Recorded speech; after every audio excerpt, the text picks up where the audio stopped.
guys, welcome back to my channel. Thanks so much for dropping in today. Listen, I have finally done it. You would not believe the number of people that have asked me how I made my ear holder, my mini ear holder. And let me just preface everything by saying I am not a professional. I don't sell these. I don't, you know, this is how. I'm not telling you to make them this way. I'm just showing you how I made my ear holder. And so I know a lot of people are curious to do that. A lot of you guys are crafty out there and really like to get your fingers dirty and work on projects and things like that. And I'm kind of that way too, not to the extent of some folks that I know that are really talented and can do a lot of different fun stuff. But every now and again I'll kind of get in there and want to try something myself and work with it and see if I can make it work and just have fun with it. And so so many of you guys have asked, how did you do that? How did you do that? Well, I'm gonna be honest with you, it's not a quick little easy project. I would suggest if you were gonna make one on your own, I would suggest that you just kind of take your time with it, do it in steps. Don't just get over in a hurry to make one. It is time consuming. And for me, I've tweaked mine every time I've made one. I've made 3 totally now. And so every time I've made one, I've done something different with it.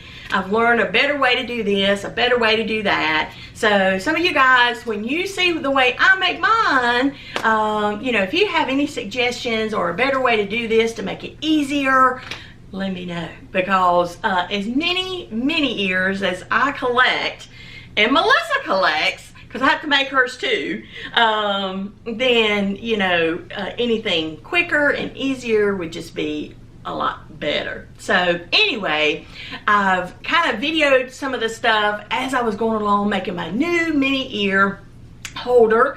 And I had so many laying around.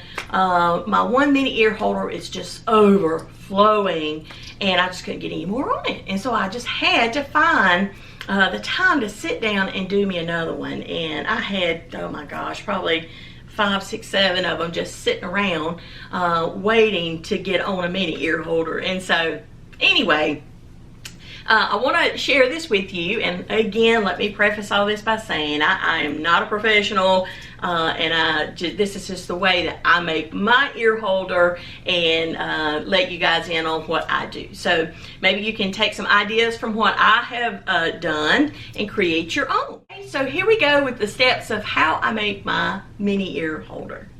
Here are the items that you will need to create your ear holder. So starting with 3 cylinder. I use these containers, not the generic, because these are more firm. But if you want to use PVC pipe, you can. But I use these 3. Then you'll need some material. You'll need some dowels. You will need some polyfill, fiber fill.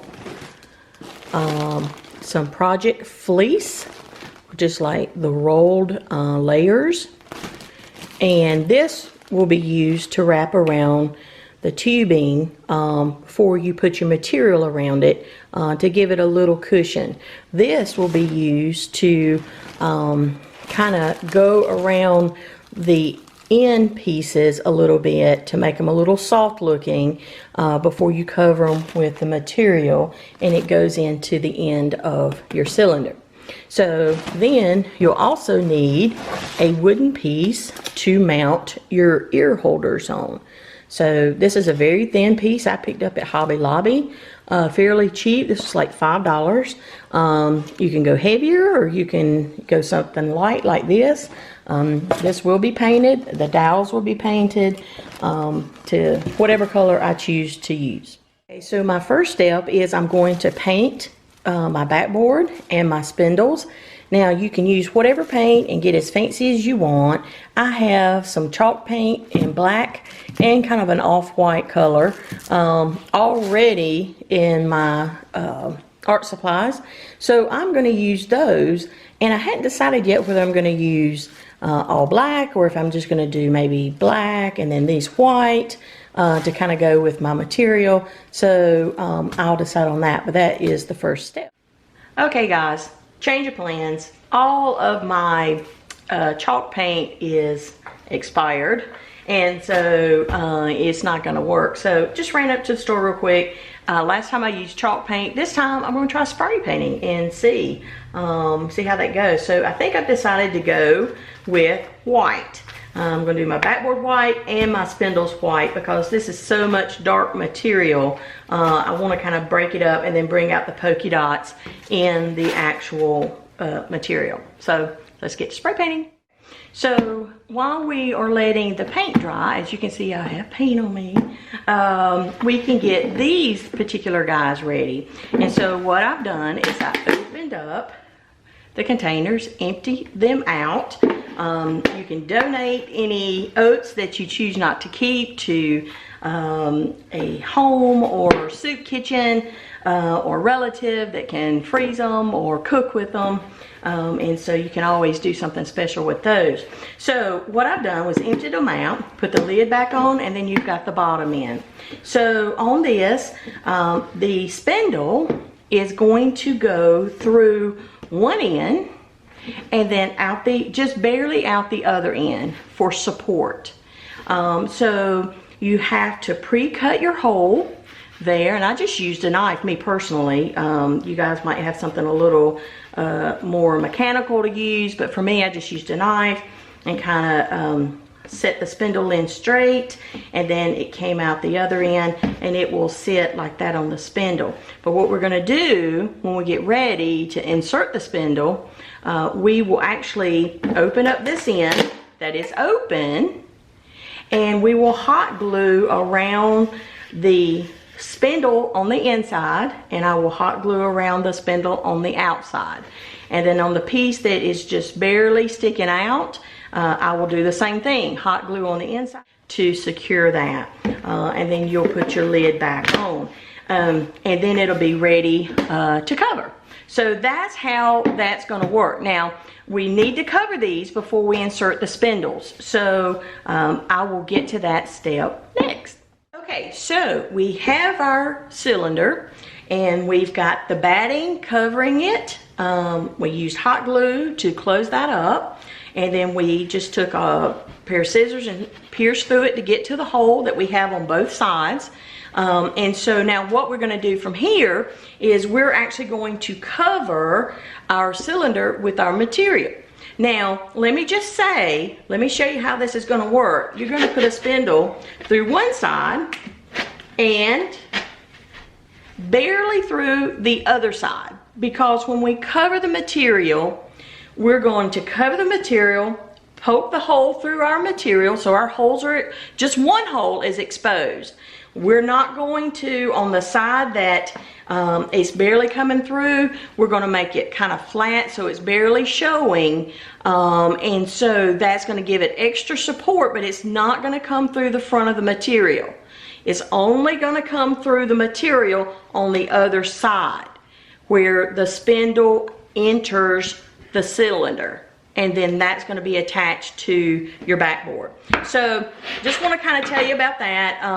A little hint: when you are wrapping your material over your cylinder, you want to do it so that your seam will end up on the back, close to, not really at it, but close to your hole, or either have the seam end up on the bottom where no one sees it. So when you have the cylinder on your spindle, you want a clear top and front side to your ear holder.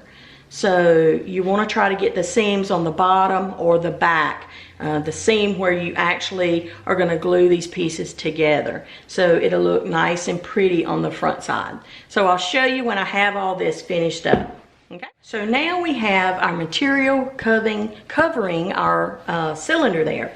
So as you can see, here is my seam and there is my hole right there. So what I'm going to do is I'm going to open up this hole with a pair of scissors, and I'm not going to open this hole. Okay, so what I'm going to do is take a pair of scissors, or you can use a knife or any, well, you know what, a knife is a little bit sharper, so I think I'll use that to kind of get in there.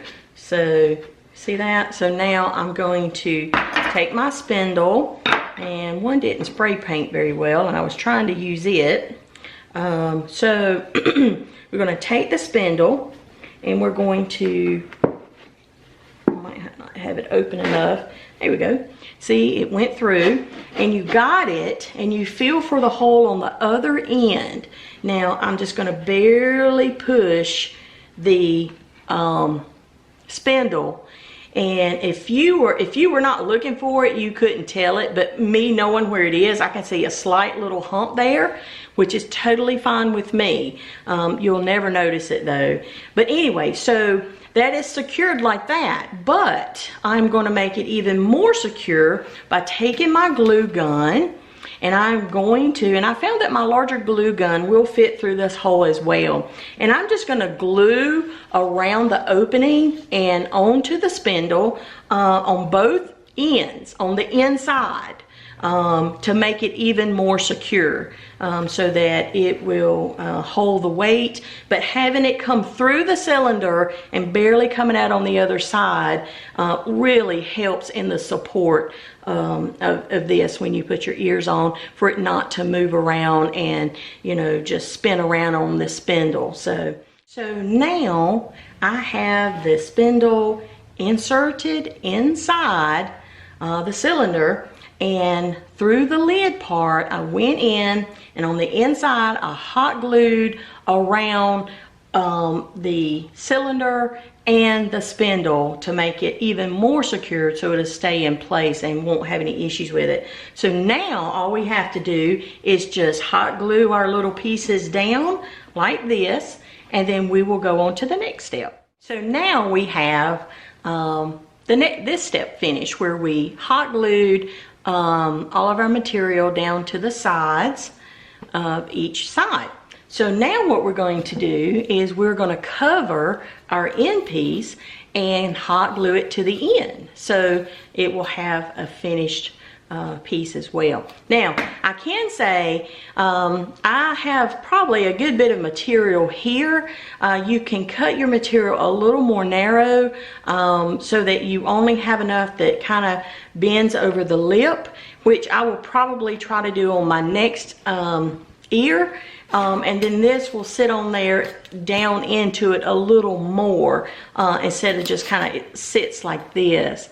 We'll see how it turns out. But anyway, that's what we're going to do next is cover this, and I'll show you that, and then we will hot glue it together, and then all we'll have to do is complete 2 more like this, and then we can screw these into our backboard and be ready to hang our ears.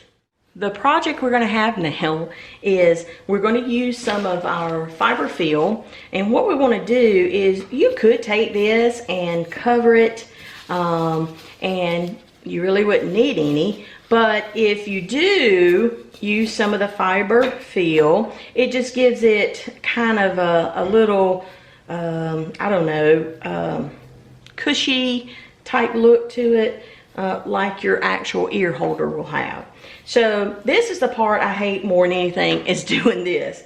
And so what you're going to have to do is just make sure you pull off enough material, and I just do like this. Of course, you know, I'm not a seamstress, so I'm not real good on how much material it'll take to do what and all that kind of good stuff.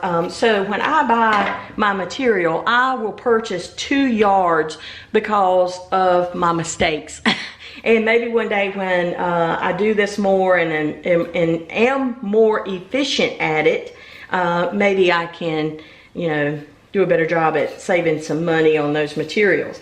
So you would turn it over like so, And you're just going to, and I'm going to cut this down before I actually start hot gluing this, because I don't want to hot glue all this material on the back of it. But to give you an idea, it's kind of going to look like that. And of course, this is what drives me nuts, are these little creases, these little pleats that it creates, and I try my best to work those out.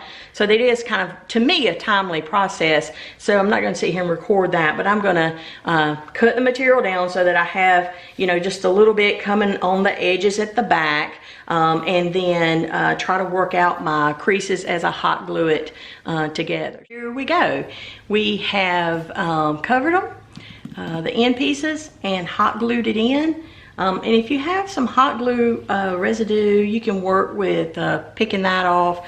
Unfortunately, black, you know, shows everything. Why I picked black, I'll never know, but anyway, I thought it looked cute. So anyway, again, you would take your two pieces, cover the ends, and then hot glue them in, and then this piece is complete. So now we've got two more to do to have a 3-layered ear holder. When I get the other two pieces done, then we'll move to actually inserting these on the actual backboard that you can hang up and start hanging your. Okay, so I have finished assembling all 3 of my ear holders, and I wrapped each end, glued them to the edges, inserted my spindle. As you can see, I only put one hole through the actual material on the outside, and it's just through the cylinder on the other side right here, and it's covered up by the material. So that's extra sturdy nest that will not have it wobbling all around. So that's just what I figured out for me. That's what works for me. I'm sure there's other folks out there that might have better ideas. Please share them. I don't know. I'm just new at this, but hey, I'm just making them for myself to use. I don't sell them. And so, but a lot of people have asked how I make my ear holder, and this is how I do it.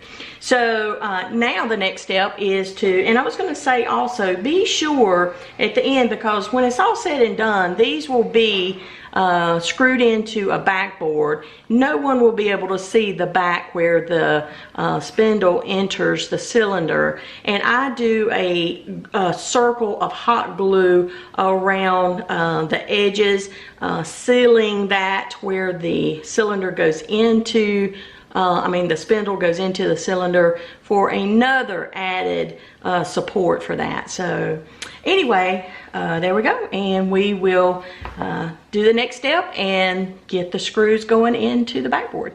For your backboard, what you're going to need to do is pre-drill some holes so that with a little bit, so that you don't split your wood. At least that's what we do. And then make sure you measure out evenly where you want your ear holder to go before drilling your holes. And then all you'll do is just from the back screw in the screw into the actual spindle. I've assembled each ear holder onto the backboard, and I did a little deco on it with stickers from Hobby Lobby, and I think it turned out pretty good for me. I mean, it's just something for me to hang my ears on, and so let's go hang it on the wall and put some ears on it and see what it looks like. Here it is hanging on the wall without any ears yet. Of course, it's not perfect, but it's my ear holder.